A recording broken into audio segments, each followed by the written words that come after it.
Jeethu Joseph സംവിധാനം ചെയ്ത് Mohanlal George കുട്ടി എന്ന കഥാപാത്രത്തെ അവതരിപ്പിച്ച 2013 ദൃശ്യം എന്ന ചിത്രവും അതിൻ്റെ തുടർച്ചയായ 2021 ദൃശ്യം 2 എന്ന ചിത്രവും ഇന്ത്യൻ സിനിമാ ചരിത്രത്തിലെ ഏറ്റവും മികച്ച 2 ക്രൈം ത്രില്ലറുകളാണ്. ക്രിമിനൽ സൈക്കോളജി അഥവാ കുറ്റവാളിയുടെ മനഃശാസ്ത്രം, പ്രൊസീജിയറൽ മാനിപ്പുലേഷൻ അഥവാ അന്വേഷണ നടപടിക്രമങ്ങളെ വഴിതെറ്റിക്കുന്ന തന്ത്രങ്ങൾ, നിയമ സംവിധാനവും ഒരു വ്യക്തിയുടെ ബുദ്ധിയും തമ്മിലുള്ള മത്സരം എന്നിവയിലെ അസാധാരണമായൊരു പഠനമാണ് ഈ സിനിമകൾ അവതരിപ്പിക്കുന്നത്. ദൃശ്യം ഒരു 4ാം ക്ലാസ് വിദ്യാഭ്യാസം മാത്രമുള്ള കേബിൾ TV ഓപ്പറേറ്ററായ ജോർജ് കുട്ടിയെ കേന്ദ്രീകരിച്ചാണ് മുന്നോട്ട് പോകുന്നത്. ഇൻസ്പെക്ടർ ജനറൽ ഗീതാ പ്രഭാകറിൻ്റെ മകൻ വരുൺ പ്രഭാകരനെ ജോർജ് കുട്ടിയുടെ ഭാര്യയും മകളും ചേർന്ന് അബദ്ധത്തിൽ കൊലപ്പെടുത്തുമ്പോൾ അതിനെ മറച്ചുവെക്കാൻ ജോർജ് കുട്ടി അത്യന്തം സൂക്ഷ്മവും സങ്കീർണവുമായ ഒരു പദ്ധതി ആസൂത്രണം ചെയ്യുന്നു. 6 വർഷങ്ങൾക്ക് ശേഷം ജോർജ് കുട്ടി ചെയ്ത കുറ്റകൃത്യം നേരിൽ കണ്ട ഒരു പുതിയ സാക്ഷി പുറത്തു വരികയും അതോടെ വരുൺ പ്രഭാകർ തിരോധാന കേസ് വീണ്ടും അന്വേഷിക്കപ്പെടുകയും ചെയ്യുന്നു.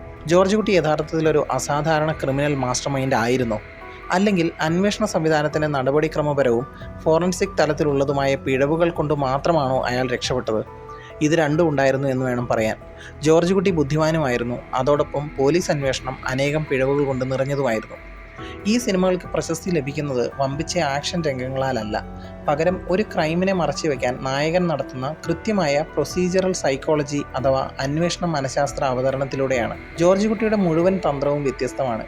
മനുഷ്യരുടെ മെമ്മറി അഥവാ ഓർമ്മശക്തി എങ്ങനെ പ്രവർത്തിക്കുന്നു, ഒരു ക്രൈം റിപ്പോർട്ട് ചെയ്യപ്പെട്ടാൽ ഉണ്ടാകുന്ന പോലീസിൻ്റെ പെരുമാറ്റ രീതികൾ, അന്വേഷണ രീതികൾ ഒക്കെ എന്താണ്, അതെല്ലാം എങ്ങനെ മുൻകൂട്ടി കണക്കാക്കാം, നിയമ നടപടികളിലെ പഴുതുകൾ എങ്ങനെ സ്വയരക്ഷയ്ക്കായി ഉപയോഗിക്കാം എന്നീ കാര്യങ്ങളിലുള്ള സൂക്ഷ്മമായ ധാരണയെ അടിസ്ഥാനമാക്കിയാണ് ജോർജ് കുട്ടി പ്ലാനുകൾ നടപ്പാക്കിയത്. സിനിമ കാണുന്ന പ്രേക്ഷകരെ ഈ അന്വേഷണത്തിൽ ഉൾപ്പെടുത്തി അവർക്ക് ആവശ്യമായ വിവരങ്ങൾ മാത്രം ഘട്ടം ഘട്ടമായി നൽകുന്ന രീതിയിലാണ് തിരക്കഥ മുന്നോട്ട് പോകുന്നത്. ഒരു ക്രിമിനോളജിക്കൽ കാഴ്ചപ്പാടിൽ ദൃശ്യവും ദൃശ്യം 2ഉം ഇത്ര ആകർഷകമാകുന്നതിൻ്റെ പ്രധാന കാരണം ജോർജ് കുട്ടി പോലീസിനെ തോൽപ്പിക്കുന്നത് അത്യാധുനിക സാങ്കേതിക വിദ്യയിലൂടെയോ വലിയ റിസോഴ്സുകൾ ഉപയോഗിച്ചോ അസാമാന്യ രീതിയിലോ അല്ല എന്നതാണ്. പകരം പോലീസിൻ്റെ അന്വേഷണ രീതികളെയും സാക്ഷികളുടെ മാനസികപരമായ പരിമിതികളെയും ആഴത്തിൽ മനസ്സിലാക്കിയാണ് അയാൾ ഓരോ പ്രാവശ്യവും രക്ഷപ്പെടുന്നത്. ഇതുകൊണ്ടൊക്കെ തന്നെ യാഥാർത്ഥ്യബോധമില്ലാത്ത ഫാൻറ്റസി ത്രില്ലറുകളേക്കാൾ കൂടുതൽ വിശ്വാസ്യത ഈ ചിത്രങ്ങൾക്കുണ്ട്. ദൃശ്യം ഫ്രാഞ്ചൈസിയുടെ കോർ മെക്കാനിസം എന്നത് സോഴ്സ് മോണിറ്ററിംഗ് എറർ എന്ന കോഗ്നിറ്റീവ് സൈക്കോളജിയിലെ തിയറി ഉപയോഗിക്കുന്നതിലൂടെയാണ്. മനുഷ്യൻ്റെ മാനസിക പ്രവർത്തനങ്ങളെയും ബോധത്തെയും കുറിച്ചുള്ള ശാസ്ത്രീയമായ പഠനമാണ് കോഗ്നിറ്റീവ് സൈക്കോളജി. അറ്റൻഷൻ അഥവാ ശ്രദ്ധ, മെമ്മറി അഥവാ ഓർമ്മശക്തി, ലാംഗ്വേജ് അഥവാ ഭാഷ, പ്രോബ്ലം സോൾവിംഗ് അഥവാ പ്രശ്നപരിഹാരം, പെർസെപ്ഷൻ അഥവാ ധാരണ ഇവയൊക്കെയാണ് കോഗ്നിറ്റീവ് സൈക്കോളജിയിലെ പ്രധാന ഘടകങ്ങൾ. സോഴ്സ് മോണിറ്ററിംഗ് എറർ എന്നത് ഒരു പ്രത്യേക തരത്തിലുള്ള ഓർമ്മ പിശകാണ്. ഒരു വിവരം അല്ലെങ്കിൽ സംഭവം ശരിയായി ഓർമ്മിക്കുമ്പോഴും അത് എവിടെ നിന്നാണ് ലഭിച്ചതെന്ന് അല്ലെങ്കിൽ എങ്ങനെ അറിഞ്ഞു എന്നത് തെറ്റായി ഓർക്കുന്ന അവസ്ഥയാണിത്. ലളിതമായി പറഞ്ഞാൽ ഒരു ഓർമ്മയുടെ യഥാർത്ഥ ഉറവിടം തിരിച്ചറിയുന്നതിൽ മനുഷ്യ മസ്തിഷ്കം പരാജയപ്പെടുന്നതാണ് സോഴ്സ് മോണിറ്ററിംഗ് എറർ. ഒരു സ്വപ്നത്തിൽ കണ്ട കാര്യം യഥാർത്ഥത്തിൽ സംഭവിച്ചതാണെന്ന് വിശ്വസിക്കുക, അല്ലെങ്കിൽ ഒരു പുസ്തകത്തിൽ വായിച്ചതോ സുഹൃത്തിൽ നിന്ന് കേട്ടതോ ആയ കാര്യം സ്വന്തം അനുഭവമായിരുന്നെന്ന് തെറ്റിദ്ധരിക്കുക, ഇവയെല്ലാം സോഴ്സ് മോണിറ്ററിംഗ് എററിൻ്റെ ഉദാഹരണങ്ങളാണ്. ദൃശ്യത്തിൽ ജോർജ് കുട്ടി ഈ മനുഷ്യപരമായ ഓർമ്മ പരിമിതിയെയാണ് അതീവ ബുദ്ധിയോടെ ഉപയോഗിക്കുന്നത്. കൊലപാതകത്തിന് ശേഷം അടുത്ത ദിവസം ജോർജ് കുട്ടി കുടുംബത്തോടൊപ്പം തൊടുപുഴയിലേക്ക് പോകുന്നു. അവിടെ ടിക്കറ്റ് വിൽപ്പനക്കാരന്മാർ, ബസ് കണ്ടക്ടർമാർ, ഹോട്ടൽ ജീവനക്കാർ, സിനിമ തിയേറ്റർ സ്റ്റാഫ് എന്നിവരുമായി അദ്ദേഹം മനഃപൂർവ്വം ശ്രദ്ധേയവും ഓർമ്മിക്കപ്പെടുന്നതുമായ ഇടപെടലുകൾ സൃഷ്ടിക്കുന്നു. പിന്നീട് നാളുകൾക്ക് ശേഷം വീണ്ടും അവരെയൊക്കെ കാണുകയും പഴയ സംഭവങ്ങൾ ഓർമ്മിപ്പിക്കുകയും ചെയ്യുന്നു. പിന്നീട് പോലീസ് ചോദ്യം ചെയ്യുമ്പോൾ ആഴ്ചകൾ പഴക്കമുള്ള ഓർമ്മയിൽ നിന്ന് ദിവസങ്ങൾ കൃത്യമായി വേർതിരിച്ചറിയാൻ കഴിയാത്ത ഈ സാക്ഷികൾ സത്യസന്ധമായ രീതിയിൽ തന്നെ കുടുംബത്തെ കണ്ടതായി പറയുന്നു. ഇത് കൃത്യം നടന്ന സമയം കുറ്റം ആരോപിക്കപ്പെട്ടവർ മറ്റൊരിടത്തായിരുന്നു എന്ന വാദം ഉറപ്പിക്കുന്നു. ഫോറൻസിക് ഭാഷയിൽ പറഞ്ഞാൽ ഇത് ബലപ്രയോഗത്തിലൂടെയോ ഭീഷണിയിലൂടെയോ സാക്ഷിമൊഴി സൃഷ്ടിക്കുന്നതല്ല, പകരം മനുഷ്യരുടെ കോഗ്നിറ്റീവ് ബയാസ് അഥവാ വൈജ്ഞാനിക പക്ഷപാതത്തെയും ഓർമ്മപരമായ പരിമിതികളെയും ഉപയോഗിച്ച് തെറ്റായ സാക്ഷികളെ നിർമ്മിക്കുന്ന അസാധാരണമായ പ്രക്രിയയാണ്. അതുകൊണ്ട് തന്നെ ജോർജ് കുട്ടിയുടെ പദ്ധതി അസാമാന്യ ബുദ്ധിപരമായതായി തോന്നും. കഥയുടെ ടൈം ലൈൻ നോക്കിയാൽ ജോർജ് കുട്ടിയുടെ മുഴുവൻ പദ്ധതിയും തകർക്കാമായിരുന്ന നിർണായക വഴിത്തിരിവുകൾ പലതും ഉണ്ട്. ജോർജ് കുട്ടി കാർ ഓടിച്ചു പോകുന്നത് കോൺസ്റ്റബിൾ സഹദേവൻ കണ്ട സംഭവം. ഇതായിരുന്നു ഏറ്റവും വലിയൊരു റിസ്ക്. ജോർജ് കുട്ടിയോട് വ്യക്തിപരമായ വൈരാഗ്യമുണ്ടായിരുന്ന ഒരു പോലീസ് ഉദ്യോഗസ്ഥൻ സംശയാസ്പദമായി ആ പ്രവൃത്തി നേരിട്ട് കാണുന്നു. എന്നാൽ അത് ഔദ്യോഗിക അന്വേഷണത്തിൻ്റെ ഭാഗമാക്കാതിരുന്നത് പോലീസ് സംവിധാനത്തിൻ്റെ നടപടിക്രമത്തിലെ ഗുരുതരമായ പരാജയമായിരുന്നു. ശവം കുഴിച്ചിട്ട സ്ഥലം അനു കണ്ടത്. കുറ്റകൃത്യത്തിൻ്റെ നേരിട്ടുള്ള ബാലസാക്ഷിയായിരുന്നു അനു. ക്രൂരമായ ചോദ്യം ചെയ്യലിനിടെ കുട്ടി യഥാർത്ഥ കുഴിമാടത്തിൻ്റെ സ്ഥലം വെളിപ്പെടുത്തുകയും ചെയ്തു. എന്നാൽ ജോർജ് കുട്ടി മൃതദേഹം അതിനു മുൻപേ മാറ്റിയിരുന്നതുകൊണ്ടാണ് ഈ അപകടത്തിൽ നിന്ന് രക്ഷപ്പെടാൻ കഴിഞ്ഞത്. 2013 ജോസ് യാദൃശ്ചികമായി ജോർജ് കുട്ടിയെ കാണുന്നത്. ഇത് ജോർജ് കുട്ടിയുടെ നിയന്ത്രണത്തിന് പൂർണ്ണമായും പുറത്തുള്ള ഘടകമായിരുന്നു, ഒരു എക്സ്റ്റേണൽ ഫാക്ടർ. ജയിലിൽ കഴിയുന്ന ഒരു കൊലയാളി 6 വർഷങ്ങൾക്ക് ശേഷം ഒരാളുടെ മുഖം ഓർത്ത് തിരിച്ചറിയുന്നത് പൂർണ്ണമായും പ്രവചിക്കാനാവാത്ത സംഭവമാണ്. പക്ഷേ വർഷങ്ങൾക്ക് ശേഷം ജോർജ് കുട്ടി ഭയന്നതുപോലെ തന്നെ സംഭവിച്ചത് ജോസിലൂടെയാണ്. ഇത് മുൻകൂട്ടി കണ്ടിരുന്നതുകൊണ്ട് ജോർജ് കുട്ടി സമർത്ഥമായി രക്ഷപ്പെട്ടു. രഹസ്യമായി റെക്കോർഡ് ചെയ്ത റാണിയുടെ കുറ്റസമ്മതം. 2 സിനിമകളിലെയും ഏറ്റവും അപകടകരമായ നിമിഷം ഇതായിരുന്നു. കുടുംബാംഗത്തിൻ്റെ രഹസ്യ കുറ്റസമ്മതം ഇന്ത്യൻ എവിഡൻസ് ആക്ട് പ്രകാരം ചില സാഹചര്യങ്ങളിൽ കോടതിയിൽ അംഗീകരിക്കപ്പെടാനിടയുണ്ട്. ഇതിൽ നിന്നും രക്ഷപ്പെടാൻ സാധിച്ചത് മൃതദേഹം മാറ്റിയതും DNA പൊരുത്തക്കേട് മൂലമാണ്. അതായത് ജോർജ് കുട്ടിയുടെ പദ്ധതിയുടെ ഏറ്റവും റിസ്ക് സ്റ്റേജ് ഇതായിരുന്നു. പോലീസ് നടപടിക്രമങ്ങളും ഫോറൻസിക് തലത്തിലുള്ള പിഴവുകളും അനേകമാണ്. സിനിമയിൽ ഈ ഒരു ഭാഗത്തിൻ്റെ എഴുത്ത് വളരെ ബാലിശമായിട്ടാണ്. ഒട്ടും റിയലിസ്റ്റിക് അല്ലാത്ത, യഥാർത്ഥ പോലീസ് പ്രൊസീജിയറിനോട് യാതൊരു ചേർച്ചയുമില്ലാത്ത അന്വേഷണ രീതികളാണ് സിനിമയിൽ കാണിച്ചിരിക്കുന്നത്, പ്രത്യേകിച്ച് ദൃശ്യം 2-ാം ഭാഗത്തിൽ. ദൃശ്യം ആദ്യ ഭാഗത്തിൽ പ്രാഥമിക അന്വേഷണത്തിൽ ഗീതാ പ്രഭാകർ വ്യക്തിപരമായ അധികാരം ഉപയോഗിച്ച് അന്വേഷണം നേരിട്ട് നിയന്ത്രിക്കുന്നതും സാധാരണ FIR നടപടിക്രമം പാലിക്കാത്തതും ഗുരുതരമായ വീഴ്ചയാണ്. യഥാർത്ഥത്തിൽ നടക്കേണ്ടത് സാധാരണ FIR രജിസ്റ്റർ ചെയ്യണം, കേസ് ഒരു ഇൻഡിപെൻഡൻ്റ് ഓഫീസർക്ക് കൈമാറണം. ഇതിനെല്ലാം പുറകിൽ നിന്ന് ഗീതാ പ്രഭാകർ ഓരോ അന്വേഷണ ഘട്ടവും ഫോളോ ചെയ്യണമായിരുന്നു. സിനിമയുടെ തുടക്കത്തിൽ ഏതാണ്ട് ഇങ്ങനെയൊക്കെ ആയിരുന്നെങ്കിലും കുടുംബത്തെ ചോദ്യം ചെയ്യലിന് വിളിച്ചപ്പോൾ മുതൽ അന്വേഷണം പൂർണ്ണമായും IG ഏറ്റെടുത്തതുപോലെയായിരുന്നു.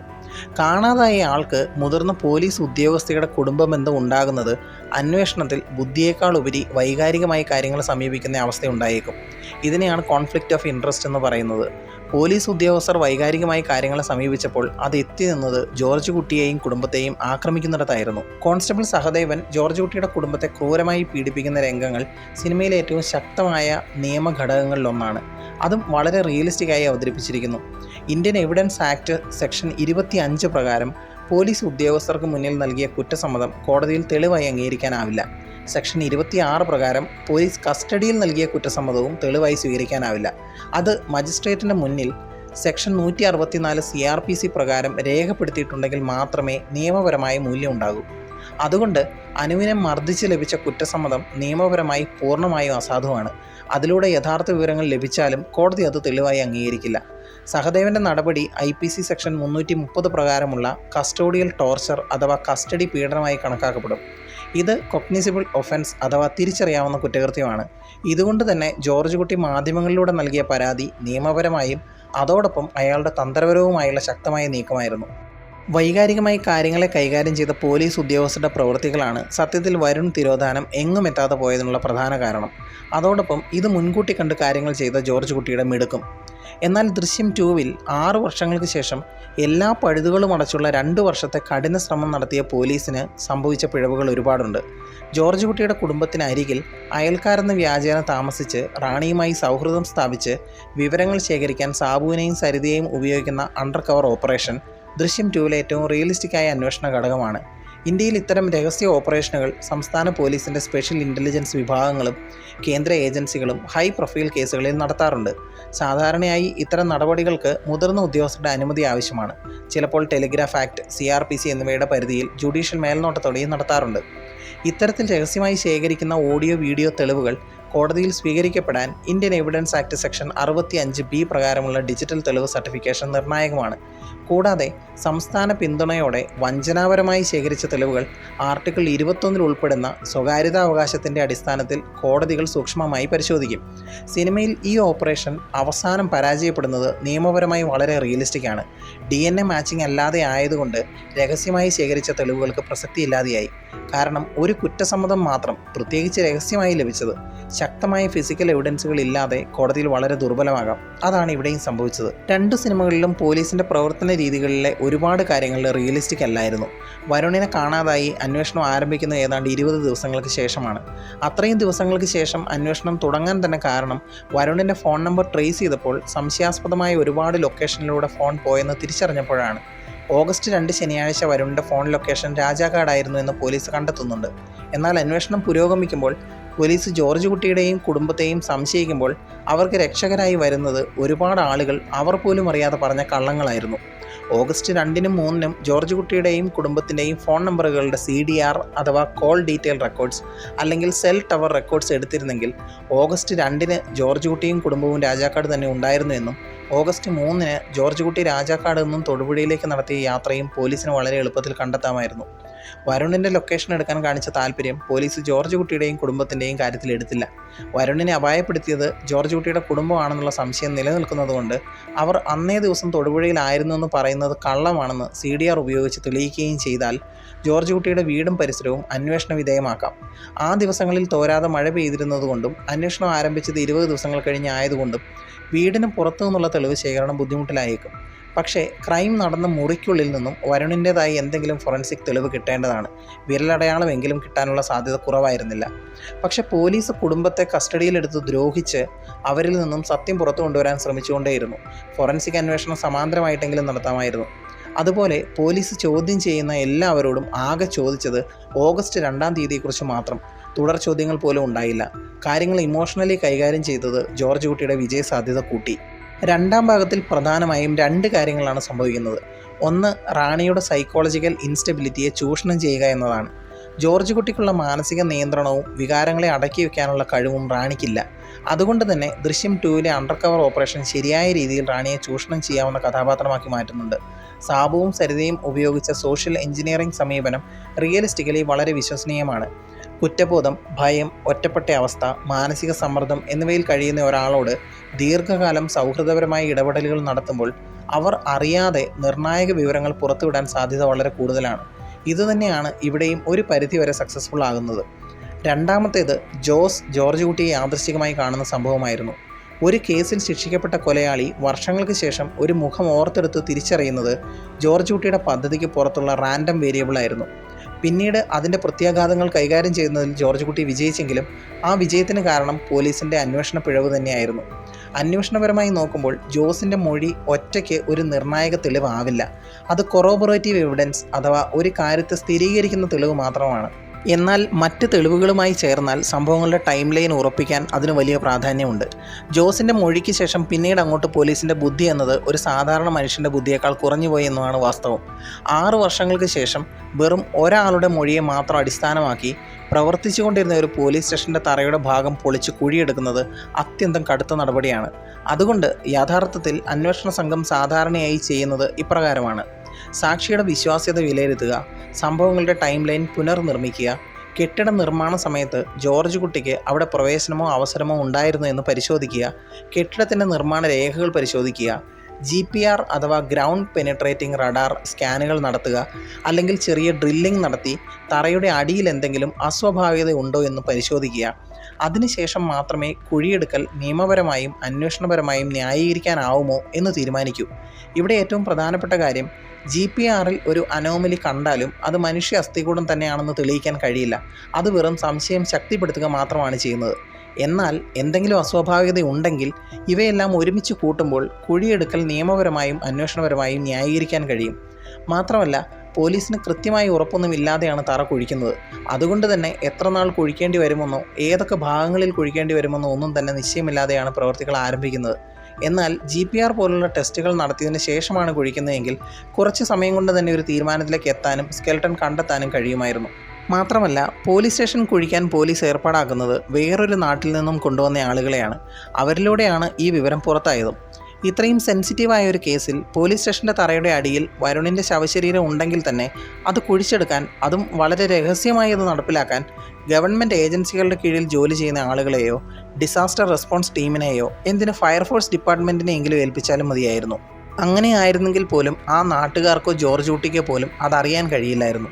ജോസിൽ നിന്നും വിവരം അറിഞ്ഞതു മുതൽ സ്കെൽട്ടൺ പുറത്തെടുക്കുന്നത് വരെയുള്ള പോലീസിൻ്റെ പ്രവർത്തനങ്ങൾ ഒന്നും തന്നെ റിയലിസ്റ്റിക് അല്ലായിരുന്നു. സ്കെൽട്ടൺ പുറത്തെടുത്തതിന് ശേഷം പോലും പോലീസ് ജോർജ് കുട്ടി എവിടെയാണെന്നോ ഒന്നും തന്നെ അന്വേഷിക്കുന്നുമില്ല. ജോസ് പറഞ്ഞ വിവരം വളരെ വ്യക്തവും കൃത്യവുമായിരുന്നു. ഓഗസ്റ്റ് 4-ാം തീയതി പുലർച്ചെ ജോർജ് കുട്ടി പോലീസ് സ്റ്റേഷനിൽ നിന്നും കയ്യിലൊരു കൈക്കോട്ടുമായി ഇറങ്ങി വരുന്നത് കണ്ടു. അയാൾ പോലീസ് സ്റ്റേഷനിലാണ് ശവം കുഴിച്ചിട്ടിരിക്കുന്നത്. പോലീസ് സ്റ്റേഷനിൽ നിന്നും അസ്ഥികൂടം കിട്ടിയ ഉടൻ തന്നെ ജോർജ് കുട്ടിയും കുടുംബവും പോലീസ് നിരീക്ഷണത്തിലാവണമായിരുന്നു. ജോർജ് കുട്ടിയുടെയും കുടുംബത്തിൻ്റെയും ഫോൺ കോളുകളും ലൊക്കേഷനുമൊക്കെ രഹസ്യമായി നിരീക്ഷിച്ചിട്ടുണ്ടായിരിക്കണം. ഫോറൻസിക് പ്രൊസീജിയറുകൾ നടക്കുന്നതിന് പാരലായി പോലീസ് ആ നിമിഷം മുതൽ തന്നെ ജോർജ് കുട്ടിയെ ടാഗ് ചെയ്യണമായിരുന്നു. അങ്ങനെ ആയിരുന്നെങ്കിൽ അയാൾ ഫോറൻസിക് സർജൻ്റെ ഓഫീസിലേക്ക് ചെന്നത് വളരെ എളുപ്പത്തിൽ കണ്ടെത്താൻ കഴിയുമായിരുന്നു. ജോർജ് കുട്ടിയെ വീണ്ടും അണ്ടർ എസ്റ്റിമേറ്റ് ചെയ്യുകയാണ് പോലീസ്. സത്യത്തിൽ 2013 നടന്ന കുറ്റകൃത്യത്തിൽ പോലീസ് വൈകാരികമായി പെരുമാറിയത് ജോർജ് കുട്ടിയെ പല രീതിയിലും സഹായിച്ചിരുന്നു. എന്നാൽ 6 വർഷങ്ങൾക്ക് ശേഷം പോലും പോലീസ് അന്വേഷണം ഒട്ടും റിയലിസ്റ്റിക് ആയിരുന്നില്ല. ആകെ റിയലിസ്റ്റിക് ആയിരുന്നത് റാണിയുടെ സൈക്കോളജിക്കൽ ഇൻസ്റ്റബിലിറ്റിയെ മുതലെടുത്ത് സാബുവും സരിതയും ചേർന്ന് കണ്ടെത്തിയ വിവരങ്ങൾ മാത്രമായിരുന്നു. ഒന്ന് ആലോചിച്ച് നോക്കിയാൽ പോലീസ് സ്റ്റേഷനിൽ നിന്നും കണ്ടെത്തിയ അസ്ഥികൂടത്തിനെ ഫോറൻസിക് എക്സാമിനേഷൻ അയക്കുന്നതും റിപ്പോർട്ടിന് വേണ്ടി വെയിറ്റ് ചെയ്യുന്നതും തുടർന്ന് DNA ടെസ്റ്റിന് അയക്കുന്നതും അതിൻ്റെ റിപ്പോർട്ടിനായി വീണ്ടും കാത്തിരിക്കുന്നതും അതിനുശേഷം തീരുമാനങ്ങൾ എടുക്കാൻ വൈകുന്നതും ഒക്കെ പോലീസിന് ഒരു അജ്ഞാത അസ്ഥികൂടം കിട്ടിയാൽ ചെയ്യുന്ന അതേ രീതികൾ മാത്രമാണ്. ഇവിടെ ഒരു സാക്ഷിമൊഴി ഉണ്ടായിരുന്നു, പോലീസിൻ്റെ സംശയങ്ങൾ ശരിയാവുകയും ചെയ്തിരുന്നു, സാഹചര്യ തെളിവുകൾ ഉണ്ടായിരുന്നു. എന്നിട്ടും പോലീസ് പ്രൊസീജിയേഴ്സ് എല്ലാം വളരെ ബാലിശമായിരുന്നു. സിനിമയുടെ സ്ക്രിപ്റ്റിൽ റിയലിസ്റ്റിക് ആയ പോലീസ് രീതികളെ പാടെ മറച്ചുവെച്ച് ജോർജ് കുട്ടിയുടെ ബുദ്ധിവൈഭവത്തെ കാണിക്കുന്ന രീതിയിലായിരുന്നു. ഒരുപാട് ഫോറൻസിക് രീതികൾ ഉണ്ടായിരുന്നു ഈ കേസിനെ വളരെ എളുപ്പത്തിൽ സോൾവ് ചെയ്യാൻ. പക്ഷേ അതൊന്നും സിനിമ അഡ്രസ്സ് ചെയ്യുന്നില്ല. ജോർജ് കുട്ടിക്ക് അസാമാന്യ ബുദ്ധി ഉണ്ടായിരുന്നു എന്ന് ചോദിച്ചാൽ ഉണ്ടായിരുന്നു. എന്നാൽ അത് അയാൾ ആഴത്തിൽ മനസ്സിലാക്കിയിരുന്ന മനുഷ്യ മനഃശാസ്ത്രം, വിറ്റ്നസ് മെമ്മറി, പോലീസിൻ്റെ പെരുമാറ്റ രീതികൾ, ഇന്ത്യൻ ക്രിമിനൽ നടപടിക്രമങ്ങൾ, പ്രതികൾക്ക് നൽകുന്ന നിയമപരമായ സംരക്ഷണം എന്നിവയെക്കുറിച്ചായിരുന്നു. ഡിജിറ്റൽ ഫോറൻസിക്സ്, മൊബൈൽ ട്രാക്കിംഗ് എന്നിവയെക്കുറിച്ച് അയാൾക്ക് കാര്യമായ ധാരണയില്ലായിരുന്നു. കൂടുതൽ കൃത്യമായി പറഞ്ഞാൽ 2013 അന്വേഷണം നടത്തിയ സംവിധാനത്തിനും ആ ദിശയിൽ മതിയായ ബോധമോ സാങ്കേതിക ശേഷിയോ ഇല്ലാതിരുന്നതിനാൽ ജോർജ് കുട്ടിക്ക് അതറിയേണ്ട ആവശ്യവും ഉണ്ടായിരുന്നില്ല. അയാൾ നേരിട്ട പോലീസ് ഇൻവെസ്റ്റിഗേഷൻ ടീമിൻ്റെ രീതികളെ കൃത്യമായി മുൻകൂട്ടി കാണാൻ അയാൾക്ക് കഴിഞ്ഞു. എന്നാൽ 6 വർഷങ്ങൾക്ക് ശേഷം പോലും കാര്യക്ഷമമായ ഒരു അന്വേഷണ സംഘമല്ല അയാളെ നേരിട്ടത്. അതുകൊണ്ട് അയാൾ വീണ്ടും വിജയിച്ചു. യഥാർത്ഥ ഇന്ത്യൻ ക്രിമിനൽ നടപടിക്രമങ്ങളിൽ കോടതി അന്വേഷണം നിർത്തിവെക്കാൻ ഉത്തരവിട്ടാൽ വീണ്ടും കേസ് തുറക്കാൻ പുതിയ തെളിവുകളോ അല്ലെങ്കിൽ ഉയർന്ന കോടതിയുടെ പ്രത്യേക നിർദ്ദേശമോ ആവശ്യമാണ്. വരുണിൻ്റെ ബോഡി പൂർണ്ണമായും നശിച്ചു പോയതുകൊണ്ട് 2013 സംഭവങ്ങൾക്ക് കൃത്യമായ വിശദീകരണം ഇല്ലാത്തതുകൊണ്ട് കോടതിയിൽ അംഗീകരിക്കാവുന്ന തെളിവുകളൊന്നും ശേഷിക്കാത്ത സാഹചര്യത്തിലും ഈ കേസ് ഒഫീഷ്യൽ റെക്കോർഡുകളിൽ പരിഹരിക്കപ്പെടാത്ത കേസായി തന്നെ തുടരും. പക്ഷേ മൃതദേഹം കണ്ടെത്താൻ കഴിഞ്ഞില്ലെങ്കിൽ കൂടി കാണാതായ വ്യക്തി മരിച്ചു എന്നുള്ള തെളിവുണ്ടാവുകയും ആ മരണം ഒരു കുറ്റകൃത്യം നടന്നതുമൂലമാണെന്നും അതിനുത്തരവാദിയായ ആളെ സാഹചര്യ തെളിവുകൾ ഉപയോഗിച്ച് കണ്ടെത്തുവാനും കഴിഞ്ഞാൽ നോ ബോഡി മർഡർ പ്രോസിക്യൂഷൻ എന്ന മൃതദേഹം ഇല്ലാതെയും വധക്കേസ് വിചാരണ നടത്താവുന്നതാണ്. ജോർജ് കുട്ടിയുടെ തുടർന്നുള്ള ജീവിതത്തിലും വരുൺ പ്രഭാകർ തിരോധാനത്തെ ചുറ്റിപ്പറ്റിയുള്ള അനേക അന്വേഷണങ്ങൾ ഏതു നിമിഷവും സംഭവിക്കാം. ഒന്ന് നോക്കിയാൽ ഓരോ നിമിഷവും ഈ ഭയത്തോടെയുള്ള ജീവിതം തന്നെയല്ലേ അയാൾക്കുള്ള ശിക്ഷയും. ദൃശ്യവും ദൃശ്യം 2 ഫോറൻസിക് തലത്തിൽ കൃത്യതയുള്ള സിനിമകളല്ല.